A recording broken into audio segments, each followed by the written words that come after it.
नमस्कार, जय श्री कृष्ण। मैं जया गुप्ता। इस वीडियो में मैं मार्गशीर्ष मास महात्म्य के 11वें दिन की कथा के रूप में 8वें अध्याय का पाठ लेकर आई हूँ, जिसे सुनने मात्र से भगवान श्री कृष्ण की कृपा मिलती है और सुख समृद्धि आती है। मैंने इससे पहले 10 दिन की कथा के वीडियोस मेरे चैनल पर बना रखे हैं, जिन्हें आप मेरे चैनल पर जाकर देख सकते हैं और कथा को श्रवण कर सकते हैं। मैं इस वीडियो के डिस्क्रिप्शन में भी उनके लिंक दे दूंगी, जहां से आप उन सभी वीडियोस को देख सकेंगे और कथा को श्रवण कर सकेंगे। तो आइए देखें मार्गशीर्ष मास महात्म्य के 11वें दिन की कथा के रूप में अध्याय 8 का पाठ। मैं आपको अध्याय 8 का पाठ सुनाऊं उसके पहले मैं आपको भगवान विष्णु का सबसे छोटा आह्वान मंत्र बता रही हूँ। भगवान विष्णु का सबसे छोटा आह्वान मंत्र है ओम विष्णवे नमः।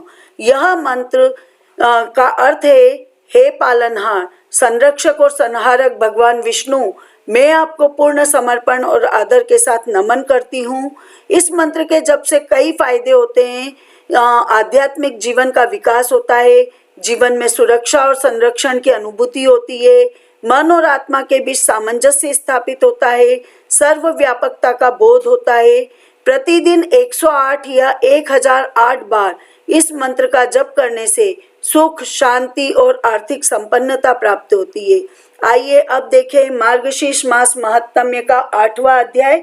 इसके पहले पिछले दिन की कथा में हमने अध्याय 7 में देखा कि भगवान ब्रह्मा ने भगवान श्री नारायण से पूछा कि हे देव, विभिन्न प्रकार के फूलों की महिमा तथा उनसे मनुष्य को मिलने वाले लाभों का वर्णन करो। तब श्री नारायण भगवान ने कहा कि मुझे बेला, चमेली, जूही, अतिमुक्तका, पाटला यानी तुरही का फूल, कनेर, जयंती, विजया, कर्णिकारा, कुरान काका, चंपा, केतका, कुंडा इत्यादि पुष्प गुण से पसंद है, परंतु केतकी, भंगराज व तुलसी के पत्ते और फूल, तुलसी के फूल यानी मंजरी से मैं तुरंत प्रसन्न होता हूँ। कमल का फूल मार्गशीर्ष मास में मुझे विशेष प्रिय है तथा पूजा में बासी पुष्प न हो, उनमें छेद न हो, उनमें कीड़े नहीं चिपके हो और वे जल से स्वच्छ किए हुए हो। मार्गशीर्ष मास में पुष्प अर्पित करने से 10 स्वर्ण मुद्राएं देने के बराबर का पुण्य मिलता है। जायफल का फूल सभी पुष्पों में श्रेष्ठ फूल है। उसे अर्पित करने पर व्यक्ति को हजारों करोड़ों कल्पों तक मेरे लोक में रहने का सुख प्राप्त होता है। आइए अब देखें तुलसी की महिमा और धूप बत्ती व दीपदान के लाभ। मैं इस अध्याय की शुरुआत में आपको एक जानकारी देना चाहती हूँ।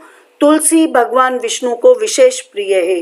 कार्तिक महात्म्य के अध्याय 8 में तुलसी की महिमा और अध्याय 14 से 23 में भगवान विष्णु के जलंधर की पत्नी वंदा से अटूट प्रेम की कथा से भगवान विष्णु का तुलसी के प्रति विशेष लगाव स्पष्ट होता है। मैंने अपने चैनल पर भी कार्तिक मास महात्म्य के सभी वीडियो बना रखे हैं। आप वहां पर जाकर इन वीडियोस के बारे में देख सकते हैं और ये सारी जानकारी आप प्राप्त कर सकते हैं। श्लोक 2 से लेके 20 तक में तुलसी की महिमा का उल्लेख करते हुए कहा गया है कि कार्तिक और मार्गशीर्ष दोनों ही मास में भगवान विष्णु को तुलसी अति प्रिय है। भगवान ब्रह्मा ने पूछा, हे प्रभु, उस महिमावान तुलसी की महानता का ठीक ठीक वर्णन कीजिए, जिसकी उपस्थिति मात्र से ही आप बहुत प्रसन्न होते हैं। तब श्री भगवान ने कहा कि रत्न, स्वर्ण, पुष्प और मोती अर्पित करने पर भी उतना फल नहीं मिलता है जितना तुलसी पत्र अर्पित करने से मिलता है। ये सब चीजें आप अर्पित करके तुलसी पत्र अर्पित करने से मिलने वाले पुण्य का 16वां भाग भी प्राप्त नहीं कर पाते हो। जो व्यक्ति तुलसी के अंकुरों से मेरी पूजा करता है वह गर्भ में प्रवेश नहीं करता, अर्थात उसका नया जीवन नहीं होता है, वह मोक्ष को प्राप्त करता है। जो मनुष्य को तुलसी उगानी चाहिए और उसके पत्तों से मेरी पूजा करनी चाहिए, वह स्वर्ग में और श्वेत द्वीप में मेरे निवास में आनंदित होगा।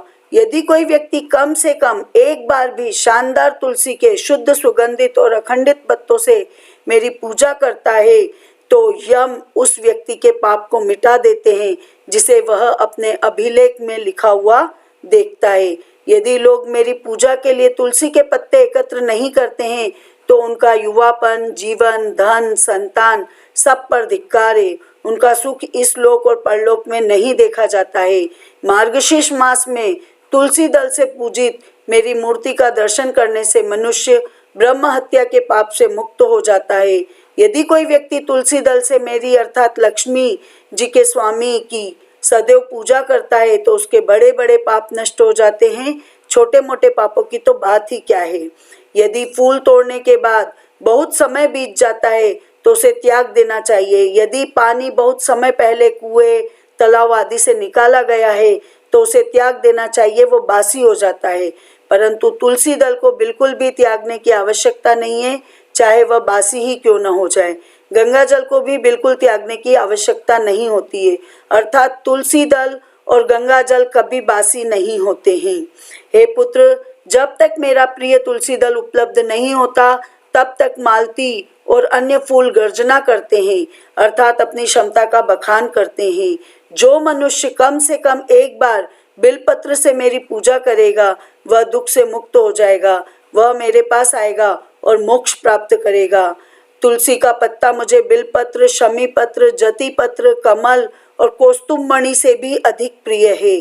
तुलसी के पत्तों का गुच्छा मेरे हृदय को इस पद्मा मतलब देवी लक्ष्मी के समान प्रिय है। देवी लक्ष्मी जो कि क्षीर सागर से निकली है, उनके बराबर वो तुलसी के पत्तों को पसंद करते हैं। जिस प्रकार कृष्ण पक्ष और शुक्ल पक्ष की एकादशी और द्वादशी मुझे प्रिय है, उसी प्रकार तुलसी का पत्ता भी चाहे श्वेत हो या काला मुझे अति प्रिय है। यदि कोई मनुष्य तुलसी का पत्ता लेकर भक्ति पूर्वक मेरी पूजा करता है तो उसके द्वारा देवता, असुर और मनुष्य सभी की पूजा होती है।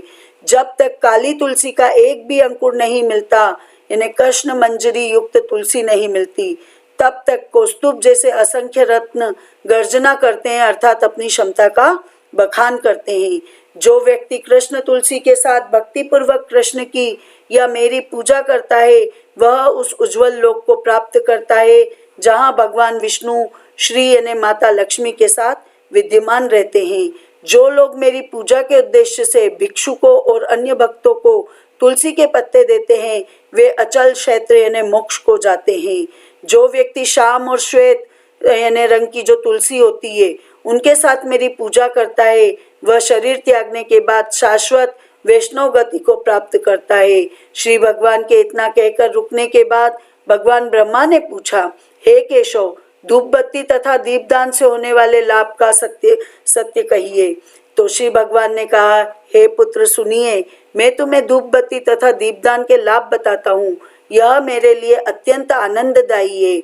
मार्गशीर्ष मास में अगरबत्ती, कपूर तथा सुगंधित दिव्य चंदन से मुझे धूप बत्ती अर्पित करने से भक्त अपने कुल की 100 पीढ़ियों का उद्धार कर देता है। जो वैष्णव मेरे मंदिर में काली घृत की धूप बत्ती यानी कृष्ण वर्ण के अगरू की धूप करता है वह नरक सागर से मुक्त हो जाता है।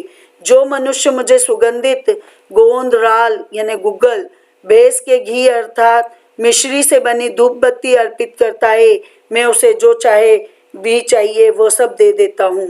गोंद राल यानी गुग्गल का धुआं सभी विपत्तियों को दूर करता है। काले मुसब्बर यानी अगरू की लकड़ी विभिन्न प्रकार की पोषित इच्छाओं को पूरा करती है। काले अगलोचम यानी अगरू की धूप शरीर और निवास को पवित्र करती है। शाल वृक्ष के राल युक्त स्त्राव से बनी धूप यक्ष और राक्षसों का नाश करती है। धूप में 10 इकाइयों के घटक होते हैं, जति फूल, इलायची, गोंदराल यानी गुग्गल, हरितकी यानी हड़, कूट एक प्रकार का चंदन होता है, शाल वृक्ष का स्त्राव, गुड़, सेला और अक्षदा के साथ नख। जो कोई मार्गशीर्ष मास में मुझे 10 द्रव्यों से युक्त धूप अर्पित करता है वो मुझे बहुत प्रिय है। उसे मैं बहुत दुर्लभ वस्तुएं, बल, पोषण, पुत्र, स्त्री और भक्ति प्रदान करता हूँ। मनुष्य को मुस्ता यानी नागर मोथा की धूप अच्छी लगती है। गुड़ की धूप शुभ और दूसरों को जीतने वाली होती है। जो मार्गशीर्ष मास में इसे मेरे सामने अर्पित करता है वह सभी पापों से मुक्त हो जाता है और मुझे प्राप्त होता है। जिसके अंग मुझे अर्पित की गई धूप के बचे हुए भाग से पोछे जाते हैं उसे स्वर्ग, पृथ्वी से आने वाले किसी भी भय का सामना नहीं करना पड़ता, अर्थात मेरे लिए अर्पित धूप के अवशेषों से जिसके अंग पोछे जाते हैं उसे स्वर्ग, पृथ्वी या वायुमंडल से किसी भी प्रकार का भय नहीं रहता।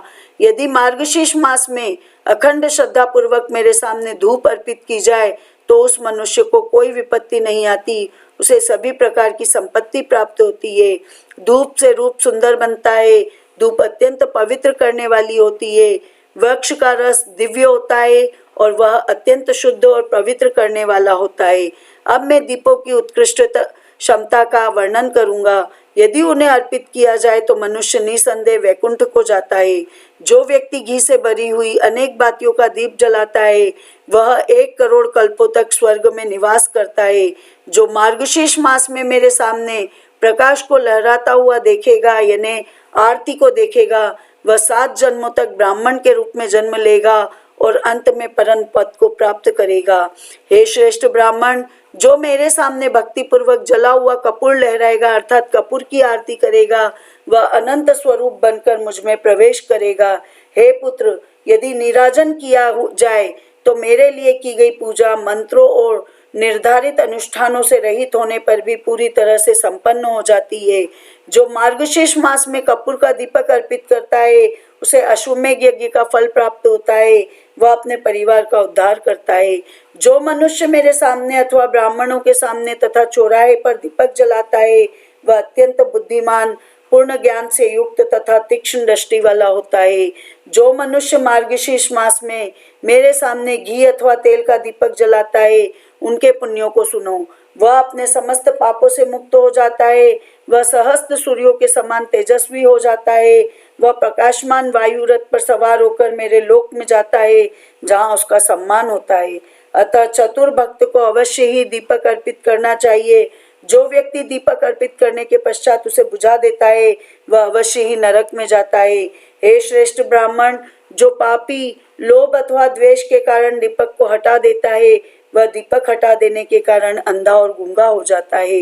इति श्री स्कंद महापुराण मार्गशीर्ष मास महात्म्य तुलसी धूप बत्ती व दीपदान महात्म्य वर्णन 8वां अध्याय संपूर्ण। आदरणीय श्रोताओं, मार्गशीर्ष मास महात्म्य का 8वां अध्याय यहाँ समाप्त हो रहा है। 9वां अध्याय में अगले वीडियो में सुनाऊंगी।